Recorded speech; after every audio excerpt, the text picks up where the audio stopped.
She's here. My wee little book, I Hope So How to Choose Hope Even When It's Hard, has made her way into the world as of February 10th. I'm so excited to be able to share this work with you. The research, the strategy behind why choosing hope is absolutely what we need to be doing right now as a collective. It's time to get our hopes up. Now, as a wee little side note, it's not lost on me that this book, I Hope So, is coming out at the 30th year anniversary of my car accident when I was 16 years old. To think, fast forward 3 decades from that night, that I would be in a position to be able to share this work with the world is truly special. I hope you have a chance to check it out. I would welcome your comments. If you're feeling so inspired, please leave a review. That is so helpful for authors for reviews. So please feel free to do so if that seems like a fit. And again, it's just, when I think back that, 30 years ago, where I was to where I get to be right now, I'm really, really glad I got my hopes up back then. And I'm really excited to be able to help you get your hopes up too. Thanks for listening. Take good care.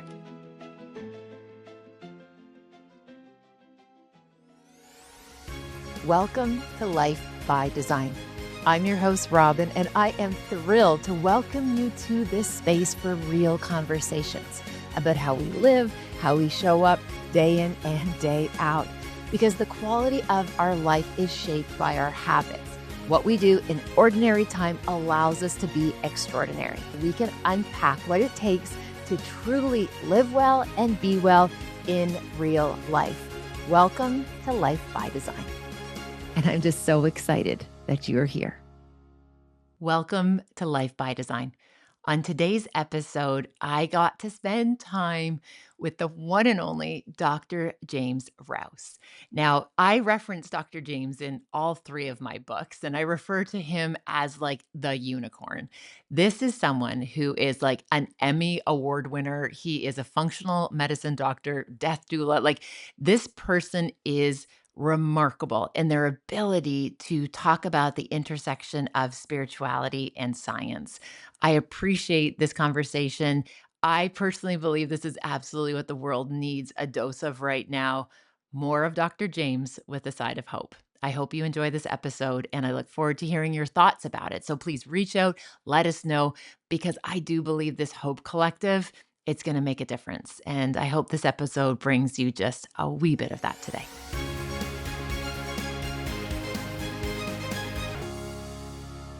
I am so excited to welcome you here and to be able to spend time with you in community. Dr. James, this is a treat. Thank you for making time for this. You need to know, I woke up extra early because I was both nervous and honored. And I have a feeling like early morning cortisol when it's under the influence of grace. And then the giddiness I woke up this morning, being in your presence today, really gave me permission to get up extra early and do my best to channel all that cortisol in a healthy way. I hope I did. I hope I did it pretty well because I'm feeling still wonderfully nervous. I want to do well with you today. Oh, my friend, you are you. You cannot fail at being yourself. And you and all the iterations are absolutely perfect. And again, thank you so much for being here. And for folks who are just tuning in, Dr. James has been so gracious. I had a wee bit of I would say a little bit of a technical glitch happen. And so I've kept him waiting, and he was just hanging out, doing his thing, and you just put me at such ease, as you do. So Dr. James, thank you for that, and I just appreciate you Thank so you, much. hon. I appreciate you, and I really appreciate the opportunity. I'm a big believer the universe has this unique way of creating serendipitous moments, which you and I've shared like 1,000 of them since I've known you. But today's even that way again, because I feel like the world right now is asking for permission. I think about your new book, which I love, and I love it for so many reasons. But I also believe there's a serendipity to why it is that you chose to write that book, and you really give yourself permission to lean into what the collective consciousness of the planet right now is needing to know about. And more importantly, needing to know it's okay to practice it, to Yeah, practice hope. absolutely. Well, thank you. Thank you, James. And it was interesting because just yesterday I was talking to a group of persons, and one person said to me, they said, "Oh, I'm so sorry. Like, here you are. The world is just like literally just burning down all around us. And here you are trying to like promote a book about hope. And I said, I think these are pretty good conditions. I'm sorry. I deeply am saddened and sorry by the state of the world. And what I shared with that woman was we know it's bad. Like we know the world is bad. What right now I'm really feeling and I'm seeing is that there's an uncovering that's Mm. happening. Like, there is a truth that is coming to the light. There is an uncovering and this awful sense of mistrust with people who should know better and do better. But in that experience of this uncovering, all of a sudden now there's opportunity for hope to take root, opportunity to co-create big, bright futures. And so it very much, I appreciate your insight there. And again, I think hope really is the remedy. And it's not just wishful thinking. Like, we actually know this will help the collective strengthen and to know which way to channel their focus and their energies. Robyne, I think that's such an important way to introduce this idea, particularly today, because I imagine everyone who's getting a chance to watch and be a part of your community, there's a lot of soulful editing going on right now. We're editing a lot of what we were, you know, when we come into this world, there's a lot of things that want us to kind of give ourselves permission to lean into things like hope and lean into things like trust and lean into the goodness of what it means to be an awakened human being. And I think the awakening right now is not a time for going, oh my goodness, this is the deepest level of disappointment only. But is this a time where I get a chance to use my disappointment for a soulful editing of what it Yes. is that I've given myself permission to believe and what I'm willing to give myself permission to re-believe? Yes. I think the re-believing right now is essential for everyone. Yes. And particularly in your world with your community, you have a lot of leaders, and you have a lot of leaders that are not just leading companies, they're leading families, they're leading communities, they're leading all over the world.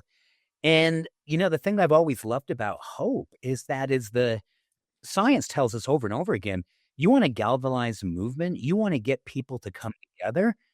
Don't be afraid to be hopeful publicly. Don't be Yes. afraid to audaciously stand and be in your hope because we have a homing device as humans to wanna be around that. It Yes. it gives us permission to really feel the humanity that everyone wants to have inside of themselves. It is much a neurochemical thing as is an emotional thing, and I think, Robin, right now, there's a predisposition where I think the leaders, the good-hearted leaders, they wanna challenge the cynicism. They wanna Yes. really rise in and say, Absolutely. "You bet, I'm up for this. I Yeah. do not want to be in status quo or groupthink and let hope slide away. I'm gonna lean in. I'm gonna own it. I'm gonna stand in it." Yeah. So beautifully said, Dr. James. You're absolutely right. And something you had said when we had connected just last week, we got to be in person at Dustin's Be the Better Broker event in Vancouver. A wonderful opportunity to meet with lots of different people. And one of the things you talked about in your work was how when we're in that state of seeing what's possible, where we're taking care of ourselves and we're looking after one another, the aperture in which we see the world grows. It's bigger. We take more in. And I think right now there's this propensity, that's a do not, Luna.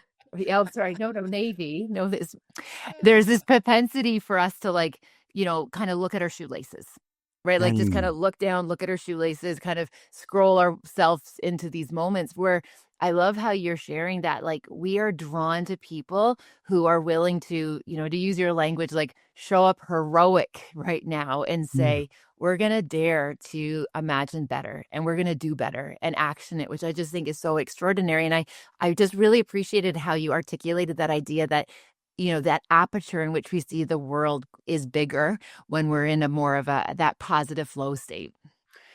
Gosh, Robin, I think the thing that I'm really loving about you, and thank you for reminding me of that, because I think when I sometimes present, I, like you, I just go into this place where I'm not even sure where I'm going. I'm like, okay, I'm going to be a channel. Go, hopefully something good comes through, right? And it And always does, let me well, tell you. I was taking notes, and do you know someone actually at the conference came up to me after, and they said, "I can't believe you came and you were taking notes." I'm like, "I do it every single time. I do not hang out with James without a notebook because he drops gems." well, I think that it's the beautiful thing about you and I getting to know each other. I stand in the back of your room and I it's so funny because I always have a sheet of things that I want to make sure. There were 7 things that you said last week that I really connected to. And one of the things that I think that I collectively, that idea of looking down versus looking up, Yes. shoelaces versus eye contact.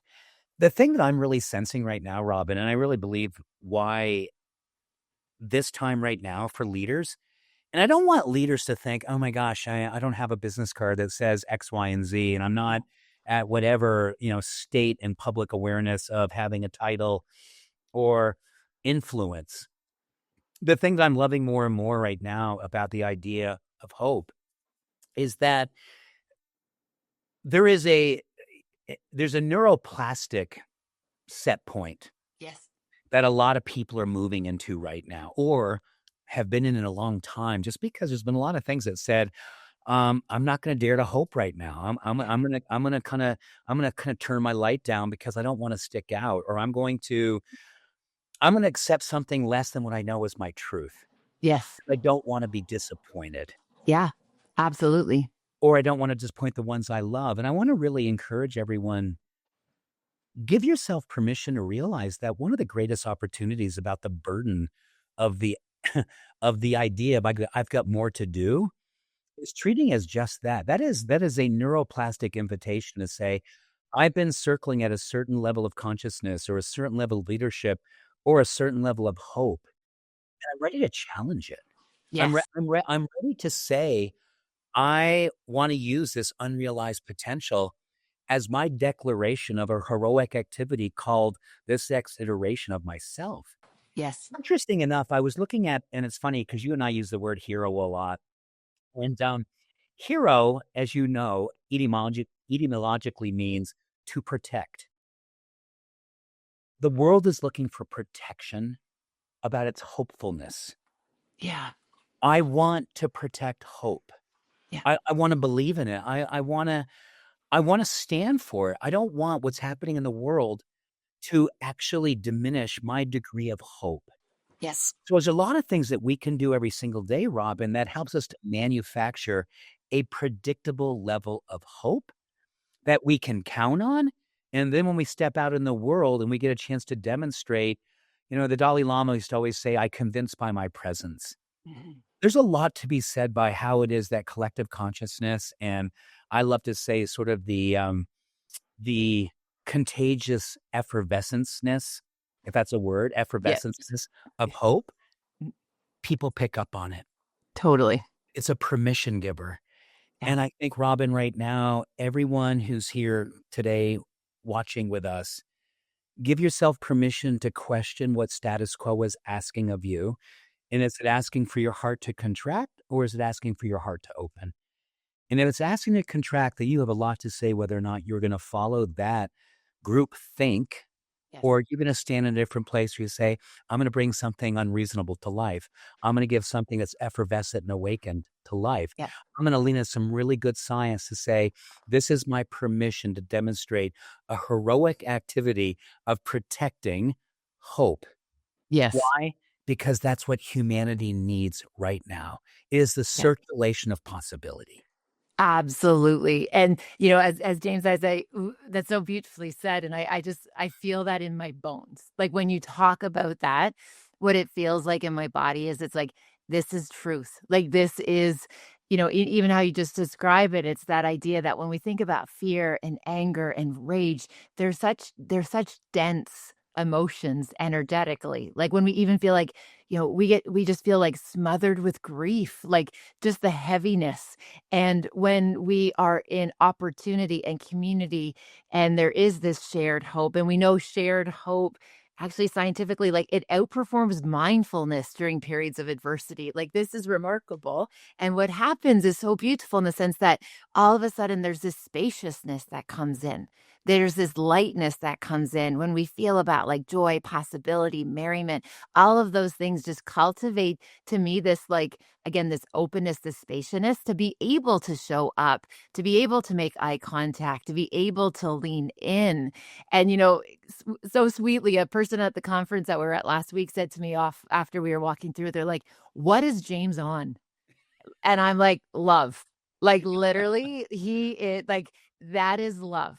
Like, and when he hugs you, you feel it like your ancestors feel it. Like, you feel Mm. it in your bones and your DNA, and I said, like, that I said, in his words, I think he could probably tell you, not to speak for you, Dr. James, but I said, "He's under the influence of love." Like, he just loves deeply, and to me, there is this connection, and it's not woo-woo, it is literally science between being in that place where we see one another, we're cheering each other on, that we're collaborating, we're, again, imagining what's possible versus that competition and that fear and that kind of pitting people against one another, which has worked for a very long time for a very particular reason psychologically. But Mhm. again, I think right now we're seeing this momentum shifting where there is these new ways of thinking about how we show up for each other. And again, it almost sometimes feels as if like kind of the angriest or the loudest or the person with that density of their emotion are the ones that get all the noise and all the spaciousness. But right now I see this like loosening and this unfolding or this uncovering happening. Dr. Robin, I think the thing that you just spoke to is really, it's like, I mean, I hope everyone's feeling like a collective exhale. Oh, I love that. Just a collective exhale, because I feel like we're being asked to turn down our light to make everything that's ugly more ugly and comfortable. Yes. And our willingness to use, and it's interesting, right? Because you and I were just speaking before we pushed the go button about, sort of this beautiful confluence of spirituality and science, Yes. and how more and more what we're understanding is spirituality. For me, I've always defined it pretty simply: a predisposition to wanting to grow. That's, to me, is spirituality. Yeah. A predisposition, waking up in the morning and wanting to grow. And I feel like our souls right now are yearning for an understanding of a foundation that we can trust. We can use science as that foundation, or we can use spirituality. They're beautifully interchangeable.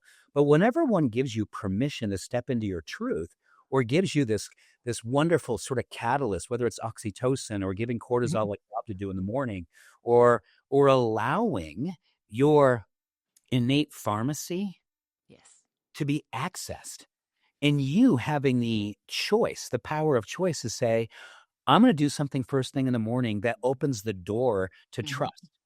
So if it's petting your pups or hugging your person, seriously, all the things that we know we can do to build oxytocin is the primary currency for trust. I Yes. feel like a lot of the work that a lot of us are asking ourselves right now is to go out in the world and be heroic and be a demonstration of trust and love and all these things. And a lot of us are going, man, I I don't have that right now. And I'm Yeah. going, well, what if you could have it? Mhm. Even just a little bit. So what if we woke up and did a little bit different things first thing in the morning, that you were like going, okay, cool. Here's my oxytocin deposit. Here's Yes. my giving cortisol a job to do. So I'm not marinating in stress. I'm giving it a channel for movement, which has a whole other opportunity to help the different chemistries of hope and love and acceptance and trust. We have so much to say about how it is that the world is being impacted by the way that we have decided we're going to utilize what it is that's inside of us and say, here's the beautiful intrinsic lever. This isn't just for me. Mhm. I do want to go out in the world and promote something that's inclusive. I do want to go out in the world and feel like I can be making impact. I do want to go to bed tonight being proud of the way I can appraise the day that I just lived. Yes. Give yourself permission to use spirit, or if you will, the inclination towards growth, and then accessing the innate pharmacy of all these beautiful chemistries that are just yearning to Yes. come to life. Yeah. Because I think the magic of life right now, or the mystical opportunity that we're all asking for is, could I witness myself participating differently in the collective consciousness and do it in such a way that I become a disruptive force? I disrupt the mediocrity and I give myself permission to do it with a level of joy and reverence and just enough swagger that you're enjoying yourself for doing it. Exactly. Right, you're Yes. enjoying the fact that this is me living fully in the experience of what it is that my life is asking of me right now, because when we participate to that degree, Dr. Robin, so much goodness ensues from there. Oh, James, I just wanna like that. I just wanna package that, and I'm so glad that we captured it so we can, like, share it and just get these little, like, doses every time, and you said so many beautiful things, and there's so many threads that I could pull on. The one that I really, I just think could be really useful for people to help us kinda unpack a wee bit more is this idea about, like, giving cortisol a job. And the reason that's really kind of came top of mind and all the wonderful things you shared was I realized even just last week I'd gone down a few rabbit holes, like just like left to my own devices. Our default setting is just kind of that sprawl, right? Like that little bit of that scrolling. And I caught myself, I noticed that behavior. And then I paused and I recognized I've activated the stress cycle in this moment Mm. by scrolling, by hearing this information, by being so like, ragey, like, I felt rage at the system, right? I was so angry, and I realized I started the cortisol cycle even though it was 10 o'clock at night, and I wasn't in a position to finish it unless I did something intentional. And Mm. I even just shared with our mutual friend, Natalie Davison from Epic today, where I was like, dude, I literally got out of bed at like, 10 o'clock, and there I am just doing some air squats. And I'm literally just, doing a few burpees, like in my PJs after eating a bag of gummy bears, like no shame, but just being like, I knew I had to finish the stress cycle or I wasn't going to be able to get any rest. Mm. And when I mentioned that to Natalie, she's just like, "What do you mean finish the stress cycle?" And I'm like, "Oh, like it's like cortisol has a job and it doesn't just like go away on its own. Like we actually have to use it." So I'm just so curious, James, instead of folks like getting up and doing like burpees and air squats after like doom scrolling in bed at 10 o'clock at night, throughout the course of the day, what would be some other examples of how we can finish, let's say, like, I love that we talked about proactively that, like, get up in the morning and, like, set our intention so we're on the right course. Let's just imagine we got a wee bit off course at some point. We are, again, marinating in that cortisol and that stress, as you said. What are some of the things that people can do to close off a stress cycle? It's, oh my gosh, is that like the practice of our life right now, right? Exactly. And Yeah. what you were going through last week, that is what I mean, varying degrees. Maybe it's at night, maybe it's at 3 in the afternoon, maybe it's a bumper sticker, maybe it's a thing, right? Yes. It's all these things because I think the predisposition to giving cortisol an ugliness. Mhm. Yeah. And I don't say ugly in the way that it's not like something we don't wanna own and have vulnerability with, but an ugliness that it brings out a part of us that is hard Mhm. to stand with, Yes. and stand in a way that we can actually go, "Oh my goodness, this is me participating in life in a way that's not how I'd love to." But that's where the beginning of the I like to say is how we start to complete the cycle. Yes. Um, I talk a lot about this with patients. We call it high noticing, Okay. just a high noticing. I'm in my world of my humanness. Something happens where I'm scrolling and it hits differently, and I'm in it. Someone that we love is going through something wicked, wicked hard, and we want to do everything we can to pull them out. And we realize we're stressing versus blessing them. We're Yeah. doing all these kinds of things. I think the biggest thing that I'm learning more and more about, as far as completing the cycle, or even helping us to notice that we're in, is giving ourselves permission to understand how our our ultradian rhythms are happening. We talk a lot about circadian rhythms, Mhm. Dr. Robin, which is basically the 24-hour cycle. Yeah. But a lot of us have lost track of something called the ultradian rhythm. These are these beautiful waves that happen all day long.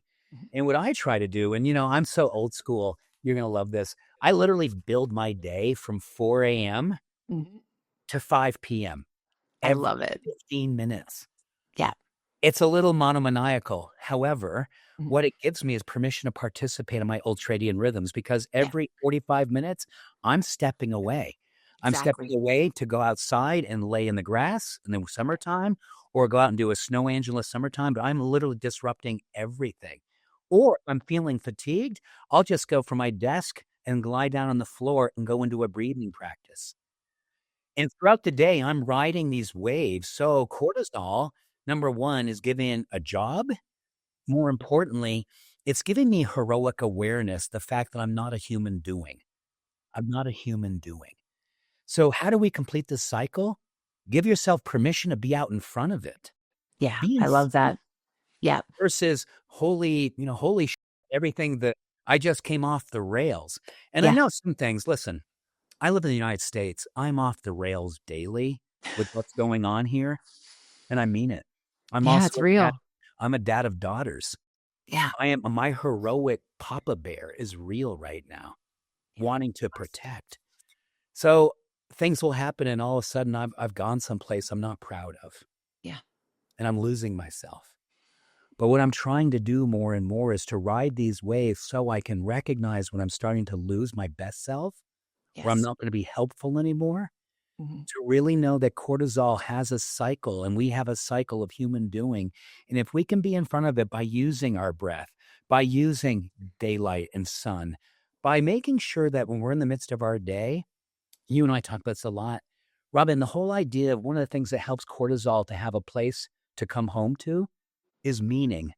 That's I right. think right now, caring is really important. Caring, being hopeful, not being afraid to have your heart right out there where people can see it.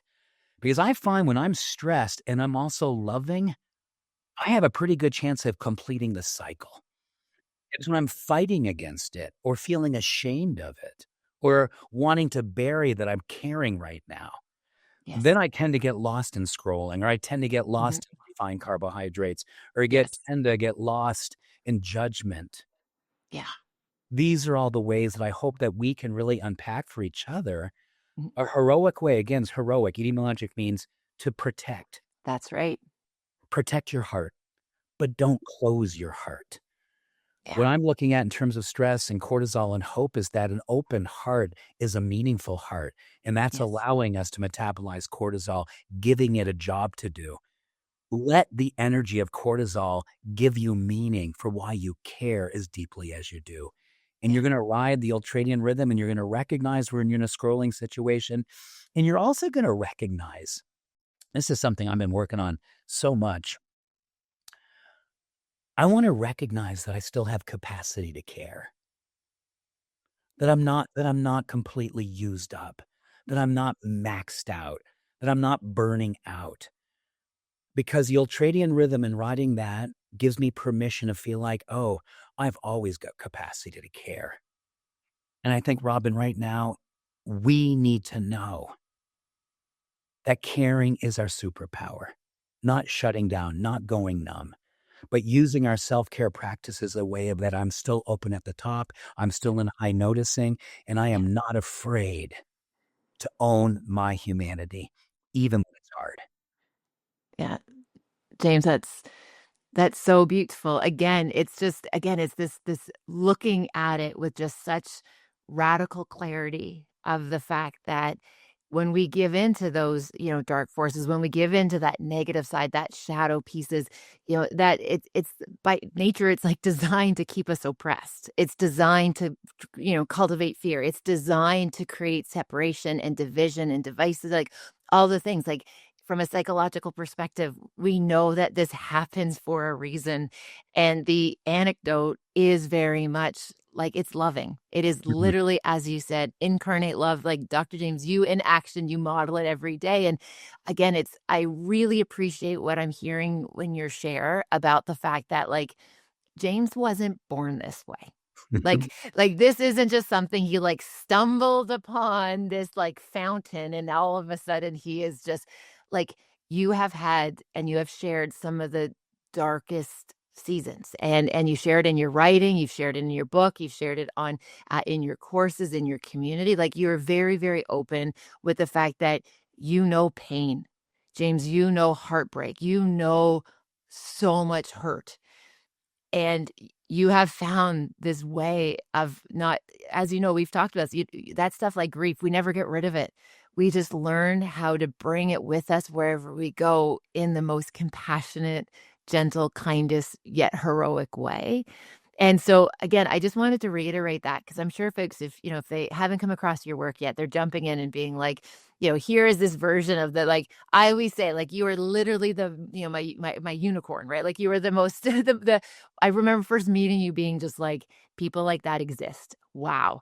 And then when I found out there's this big backstory, and that James is still like this, with that is part of his backstory, his origin story, like, it just brings so much strength and validity to the fact that this is the high ground. Like, this is the way that we take to co-create and, again, build big, bright futures. Because, James, hurt and sad and hard, especially as a medical doctor. Like, you've seen these things, but you see the power of the human condition, the power of the human spirit, and how that just keeps day in and day out showing up and proving it's possible, which is just, I appreciate you so much. Thank you for seeing me the way that you do. And I think that's really where I want to bring it back to hope and the work that you are giving people permission to invite into their life right now. Yeah. Hopeful eyes. I've been practicing Buddhism for over 40 years. And the thing that my favorite practice has always been the soft eyes practice. Can you just share that with people, just because, like, Jenna and I use this so often, where I'll say, like, "Are those soft eyes, Jenna?" And she'll be like, "Are those soft eyes, Robyne?" We use it like it's part of our, like, nomenclature. We literally use it. So please, could you tell folks who are listening what it is? Absolutely. And I want people to know, like, the beautiful thing about going through hard things, Robyne, you've been through hard things. Everyone goes through hard things. The difference is whether or not we use those. I think the thing that I've always loved about when I've looked at this idea of soft eyes, the biggest thing that's taught me is kind of that whole idea of giving cortisol a job to do. Yeah. We wake up first thing in the morning, and that's when cortisol is literally on it's when it's starting to kind of take us places. So it can take us into scrolling, or it can take us into the news, or it can take us into emails, or it can take us into the softest, most beautiful places, which is I love to say that the eyes are the window to the soul. Yes. And my practice has been for a long, long, long time, because I used to wake up in the morning, whether I was waking up under the influence of fear, whether I was hungover, whether I was wondering where the hell I was when I woke up in the morning because of my addictions and all the stuff, waking up in a family of origin story, didn't know if my dad was home, didn't know anything. And I used to turn the light on and look at myself, and there was a hardness that was starting to happen to me. And when I started to work through my own healing process and really starting to own my story, not say, this is your story, this is how it ends, but this is your story so far, how would you love it to turn out? Mm-hmm. And that's when I started this meditation practice and really started to learn about the idea of soft eyes of compassion. And when you give yourself permission to, first thing in the morning, you turn your light on, the first thing you do is you look in the mirror and you assess whether or not you are willing to be soft with how you see yourself. The world of heartaholism is the ultimate addiction right now. Everyone is practicing heartaholism. How can I be hard on myself? How can I ask more of myself? How can I be hard on the person who's got the wrong bumper sticker, who votes the different way? All the hard things. That is easy to do.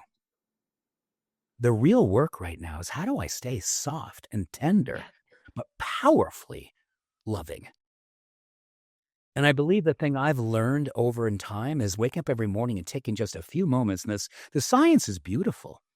The soft eyes practice helps to emancipate the ideas of trust and oxytocin, and building that campaign for self-preservation and self-acceptance, and all the ways that we kind of, first thing in the morning, cultivate that chemistry by taking Yeah. 20, 30 seconds and just seeing ourselves with softness, acceptance, and love, and going, I'm good to go. I'm good to And go. then you head out in the world, and then it comes the ultimate practice. Can I do that with that person who looks a little bit different? Might Yeah. be a little scary, the person I've judged before. Can I carry soft eyes Mhm. into every interaction the rest of the day? Yeah. And use that as the way I pull myself out of dark spaces. Use Yeah. the way that I kind of challenge my ways in which I want to be operating the world and protecting versus opening. Yeah. The beautiful thing about soft eyes, yes, you're going to get serotonin, you're going to get oxytocin, you're going to be building trust, you're going to be getting all the opportunities to be cultivating an awareness of how you'd love your life to be out picturing, Mhm. but you have everything to say whether or not it happens. Yes. That is the thing about agency right now. We need to understand no matter what's going on in the world right now, you have a lot to say Yes. about how it happens and how you would love to be happening in that experience of hopefulness and really, really honoring a way in which your life starts to outpicture something where people go, how dare you? How Yeah. dare you be hopeful right now? How dare you care like that right now?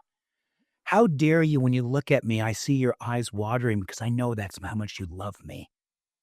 How dare you? It starts every single day when we give ourselves permission to be moved that same way when we see ourselves. Then we can go out in the world and see everyone that same way. Do not allow what's happening in the world right now to tell you what is appropriate behavior, because what is appropriate right now is not working. We need to be completely inappropriate Yeah. and out love the darkness Yes. and out accept the judgment and move into places. As Rumi said, my favorite quote, beyond right doing and wrong doing, there's a field. Yes. I'll meet you there. We need to invite people to that field. That's what hope does. It's an invitation to go to a different place and begin something new. Oh, James, it's beautiful. It's so beautiful. When I first heard you share that idea about Rumi, about there's right and there's a wrong and there's a field in between, and I will meet you there. It transformed so many of my personal relationships. Like, it was just and showing up at that field under the influence of love. You've Mm. made me a better mother, you have made me a better partner, a better wife, a better friend by how you share this information. And I'm just so appreciative for you and just the fact that hearing you say this, knowing where you live, what you are exposed to, again, as you said, a very proud dad of two remarkable daughters and a beautiful wife and a strong, healthy marriage. And in the midst of all of that, you're still finding ways to show up and doing it how you do it, but showing us that we have that permission to do it as well. Dr. James, I'm just so glad that you are in the world. Because you give me hope every single time I see you, I hear you, I talk to you. I smell sandalwood, like all of the ingredients that are you. And again, thank you so much for spending time. I hope we can do this again. I feel like this is just like a little booster shot for folks when they are just, even just listening to this. I hope this could be something for somebody to be able to finish that stress cycle. Just hearing Dr. James' words. Your website is so generous with strategies, tools, approaches, thoughts, your contribution in social media in a free space to be able to give people things to consider, different ways of seeing it. You are so generous with your knowledge. So I encourage everyone, please check out James' books, his website, his Instagram. We'll put all that in the show notes. And again, Dr. James, again, I'm just so glad you're in the world. Thank you. Robyne, thank you. And I'm going to say something that I know everyone would say if they met you. And everyone, like if they met you in person. And I really want you to hear this. I'm always a big believer that the universe is in a very good mood. She is in a good mood. the more that we bring ourselves to life is what we do to make her proud. I think we're asking right now a lot of ourselves, right, more than anything, make the universe proud. She brought you into this experience to protect things like love and acceptance and heroic hope. Make her proud right now. Practice making her proud right now. And I know the universe was in a very good mood when you came in. So that's a pretty cool thing to know about you too, honey. And Thank I you. love you. I love you to the moon. And I love you. I'm so grateful for letting me come in and play with you today because I live for moments like this, and it makes me know that the universe must really, really, really love me, that I know someone like you. Oh, James. We will connect again very soon, my friend. Thank you for this. Thank you, thank you, thank you. Thank you for spending time with me on this episode of Life by Design. I appreciate if you have a moment to pay this forward, share it with someone who you think might benefit from the ideas shared in this episode. If you're feeling so inspired, please also rate and review the podcast wherever you listen to your favorite podcasts. Again, thank you for listening. Thank you for your time. Take good care, and I'll see you next time.